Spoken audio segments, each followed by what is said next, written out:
आजादी का अमृत महोत्सव।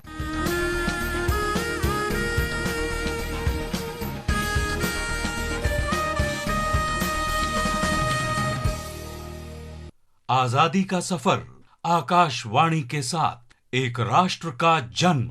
भारत का शानदार स्वाधीनता संघर्ष आधुनिक विश्व के महानतम संघर्षों में से एक है। आकाशवाणी आपके लिए रोजाना ला रही है इसी संघर्ष की झलक।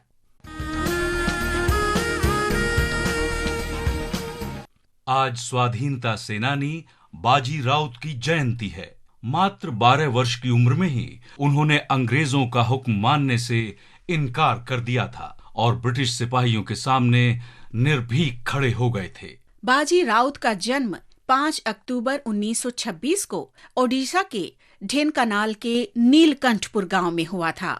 उनके कोमल कंधों पर ब्राह्मणी नदी के नीलकंठपुर घाट पर पुलिस और सेना के आवागमन पर नजर रखने की जिम्मेदारी थी। 10 अक्टूबर सन 1938 की रात वहां कई पुलिस वाले और सैनिक आए और बाजी से नदी पार कराने को कहा, लेकिन 12 वर्ष के बालक ने ऐसा करने से साफ मना कर दिया। गुस्साए सैनिकों ने उनके सिर पर बंदूक के बट से हमला किया। इससे उनके सिर में गंभीर चोट आई। फिर भी बालक बाजी डरे नहीं और उन्होंने हल्ला मचा दिया, जिससे गांव वाले सचेत हो गए। सर से काफी खून बह जाने के कारण उसी रात बाजी राउत का निधन हो गया।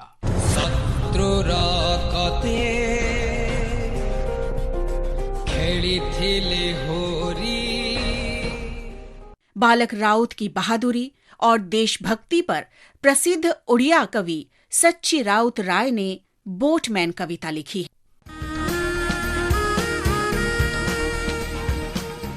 5 अक्टूबर सन 1938 को केरल के कड़क्कल में ब्रिटिश सेना और स्वतंत्रता सेनानियों के बीच जबरदस्त संघर्ष हुआ था और इससे पहले 29 सितंबर से लेकर 1 अक्टूबर तक चेंगेनूर में भी संघर्ष चलता रहा था। मध्य त्रावणकोर की इस जगह और आसपास के गांवों में सेना स्वतंत्रता सेनानियों पर कार्रवाई करती रहती थी। और इसी दौरान सबसे महत्वपूर्ण घटना सरकारी हाई स्कूल में हुई, जहां बड़ी संख्या में लोग एकत्र हो गए थे, जिन्हें कुचलने के लिए अंग्रेजी प्रशासन द्वारा की गई गोलीबारी और लाठीचार्ज में अनेक लोग मारे गए। चेंगेनूर की घटना के फौरन बाद ज्यादा गंभीर और हिंसक टकराव त्रिवेंद्रम से करीब 48 किलोमीटर उत्तर कड़क्कल में हुआ, जहां प्रदेश कांग्रेस के कुछ कार्यकर्ताओं की गिरफ्तारी से लोग भड़क उठे। सरकारी एजेंटों द्वारा अत्यधिक कर वसूली के विरुद्ध क्षेत्र में पहले ही हालात तनावपूर्ण थे और आस पड़ोस के कल्लर पांगोड़ के बाजारों की तुलना में कड़क्कल से बहुत अधिक कर वसूला जाता था। कांग्रेस कार्यकर्ताओं ने कर का भुगतान न करने की अपील की थी। कार्यकर्ताओं ने शराब बिक्री के विरुद्ध भी अभियान चलाया। 19 सितंबर को प्रदर्शनकारियों ने थाने पर पथराव किया, जिसमें कुछ पुलिसकर्मियों को चोट लग गई। भीड़ का गुस्सा देख कोट्टारकरा से पुलिस हटा ली गई। लोगों ने थाने में रखी बंदूकों और तलवारों पर कब्जा कर लिया। 5 अक्टूबर को क्षेत्र में सेना की 2 पलटन भेजी गईं और प्रदर्शन को सख्ती से कुचल दिया गया। पुलिस और सेना ने 13 घरों में आग लगा दी। लोगों को बेरहमी से पीटा गया और तरह तरह की यातनाएं दी गईं और गिरफ्तार किए गए लोगों को अलग अलग जेलों में भेज दिया गया।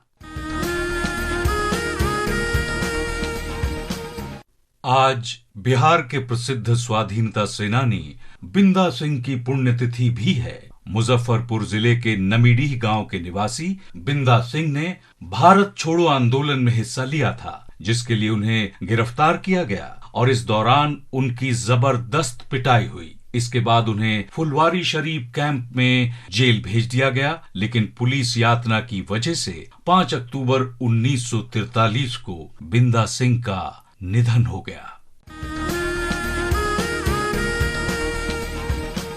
इसी तरह बंगाल की एक घटना में श्याम चरण दास शहीद हो गए। दास मेदिनीपुर जिले के बहादुरपुर गांव के निवासी थे।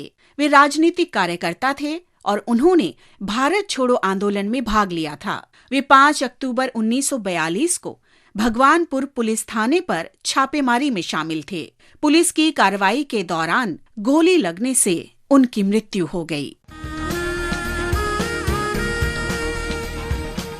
आज ही मेहरबान ग्वाला की पुण्यतिथि भी है। वो ब्रिटिश ईस्ट इंडिया कंपनी की इन्फेंट्री रेजिमेंट से जुड़े थे। ग्वाला ने 1857 के स्वाधीनता संग्राम में हिस्सा लिया था। ईस्ट इंडिया कंपनी की सेना ने उन्हें शाहबाद में गिरफ्तार किया, जो अब बिहार में है। विद्रोह के आरोप में ग्वाला को 5 अक्टूबर 1857 को मौत की सजा दी गई।